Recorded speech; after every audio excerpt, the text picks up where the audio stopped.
Hey y'all. Okay, so I'm back with part 2 of Kamala Be Lying. If you have not seen part 1, go and see part 1. But if you are confused, I have taken it upon myself to fact check every single thing that Kamala has said at the presidential debate since the moderators chose to be biased. So, we are on lie number 7. The Trump administration resulted in a trade deficit, one of the highest we have ever seen in the history of America. Now, it is true that Trump did have some high deficits.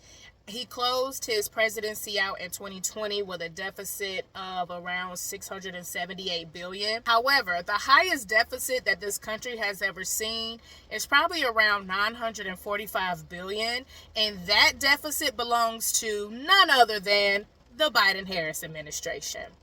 The nerve. The nerve. Lie number 8. He invited trade wars and sold American chips to advance China's military.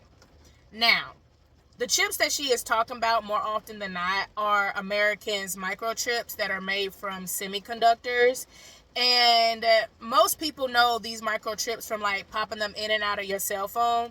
But these microchips are in appliances, other electronics, vehicles, medical equipment, basically anything with a power switch. These microchips allow advanced technology, connectivity, and they help with national security.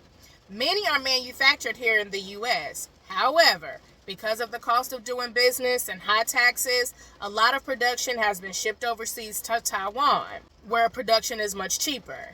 But some companies are still standing here. It's nothing new that China has bought semiconductors and chip-making equipment from the U.S. before. In 2020, Trump put sanctions on China's tech company Huawei and its affiliates to protect the U.S.'s national security by restricting China's software companies' ability to use technology and software to design and manufacture its semiconductors abroad. In other words, he ordered that all semiconductor factories that are using American technology to not be able to sell to China. However, despite the Foreign Direct Product Rule, the FDPR, and Huawei and associates being on the entities list or the national security don't sell list, many companies were still finding loopholes and still selling to China. So like Trump said, if China's software companies did get a hold of American technology, they didn't get it from him. They likely got it from Taiwan or other companies overseas. This is a national security issue, and since then, billions of dollars have been thrown out to bring production back to the U.S. However, you need a lot of silicon to make them microchips, and the U.S. only produces about 9%.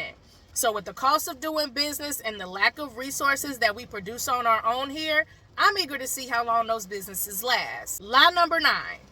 She denied and said that it wasn't true that states allow abortion until the 9th month. Now, I did a whole in-depth video on abortion, but just to address the lie, in Minnesota, home of her selected running mate Tim Walz, there is no restrictions on abortion regardless of the gestational period, aka how far along you are, as well as Democratic Governor Tina Cortez, or Tina Cortez, however she pronounced it, out in Oregon. There is also no restrictions on abortion regardless of how far along you are, and there is a plethora of other states that are cutting it pretty damn close that would allow you to abort all the way up into your 3rd and beginning into your 4th trimester. Lie number 10. In over 20 states, there is Trump abortion bans. That's a lie. These are not Trump abortion bans. Trump did not ban abortion nationwide. Trump simply moved abortion decisions from the federal level to the state level. Again, Trump did not ban abortions nationwide. Trump moved abortions from the federal level to the state level. Let me say it one more time for the person in the back that's still going to say that Trump banned abortions. No, he didn't. Trump moved the decisions on abortions from the federal level to the state level, meaning that the states are voting. The people of whichever state that they are in are voting on abortions. If you do not like the law, travel to a state that allows abortions or move to the state that lines more up with your ideals. Do not take this out on Trump. Trump is not making the decisions on your abortions. The state is, so take it out on your local elections and the people you reside with. Lie number 11. She told a group of lies while she was trying to give the example of what Trump's abortion bans will not allow. And I'm not going to list those like lie number 12, 13, 14, 15. I'm going to give her some grace and just group this all under lie 11. But anyway, she said that Donald Trump and the government are going to decide what a woman can do with her body. She said that a survivor of a crime, a violation to a woman's body, and she can't get an abortion. She said a woman can bleed out in a parking lot and suffer a miscarriage because doctors are scared and they won't give an abortion. She said that a 12 or a 13-year-old can be a victim of rape and forced to carry. First of all, Trump and the government are not deciding what a woman can do with her body, hence why Trump moved it from a federal level to a state level. Again, the people are voting. The people of the state that you're in are voting on abortions. This is not a Trump abortion ban. The people in the state are voting. Also, Trump has made it clear that when it comes down to abortion, and I am strongly in favor of exceptions for rape, incest, and life of the mother. All of that rant, giving examples of what she's talking about, all of that will fall under rape, incest, and life of the mother. Lie number 12. She said that couples that have been dreaming of starting a family through and using IVF have been denied IVF treatments because of Trump abortion bans. This is not true and is definitely not across the board.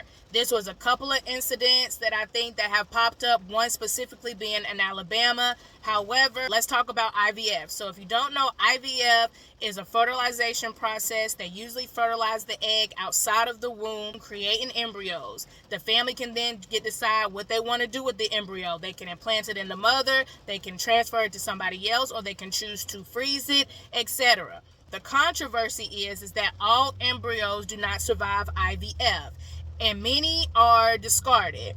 So this is what has sparked a lot of pro-life groups, a lot of pro-life people deciding to step in and take a stand. Also, many insurance agencies are choosing to back off and not cover IVF. Why? Because IVF is a voluntary procedure, and it comes with a lot of complications sometimes. Ectopic pregnancies and miscarriages are usually the most common.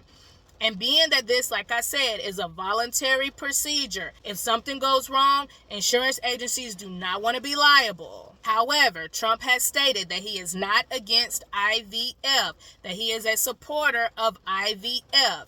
And again, this is at the state level. So, come back for part 3. We're only 20 minutes into the debate, and we're already at 12 lies.